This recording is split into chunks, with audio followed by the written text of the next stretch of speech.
Restaurant style tandoori chicken ని మనం ఇంట్లోనే ఈజీగా చాలా తక్కువ ఆయిల్ తో టేస్టీగా ఎలా తయారు చేసుకోవాలో ఈ రోజు మనం చూద్దాం. దానికోసం 3 జాయింట్ ని తీసుకుని శుభ్రంగా కడిగి వాటికి ఇలా ఘాట్లు పెట్టుకొని పక్కన పెట్టుకోవాలి. మ్యారినేషన్ కోసం గిన్నెలో కొంచెం ఉప్పు, కారం, ధనియాల పొడి, పసుపు, గరం మసాలా, కసూరి మేతి, అలాగే ఎవరెస్ట్ తందూరి చికెన్ మసాలాను కూడా వేసుకోవాలి. వీటితో పాటే 2 స్పూన్లు పెరుగు, కొంచెం నిమ్మరసం, ఆయిల్, చిటికెడు రెడ్ ఫుడ్ కలర్, అలాగే లాస్ట్ లో కొంచెం అల్లం వెల్లుల్లి పేస్ట్ వేసి మసాలా మొత్తం మంచిగా కలుపుకోవాలి. ఇప్పుడు ఇందులో చికెన్ వేసి మసాలా మొత్తం ముక్కకి బాగా పట్టించి 2-3 గంటల పాటు పక్కన పెట్టుకోవాలి. మస్తు షేడ్స్ ఉన్నారా నీలో.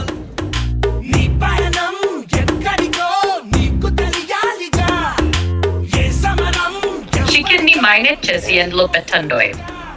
ఎండ్ దెబ్బకి 20 నిమిషాల్లోనే తందూరి చికెన్ తయారు అయిపోతుంది. షీట్ డ్రైర్ ఎందుకురా బాబు, సూర్యుడే ఫుడ్ ఫార్ మీరున్నారు. చేసుకుంటే మన టేస్టీ తందూరి చికెన్ రెడీ.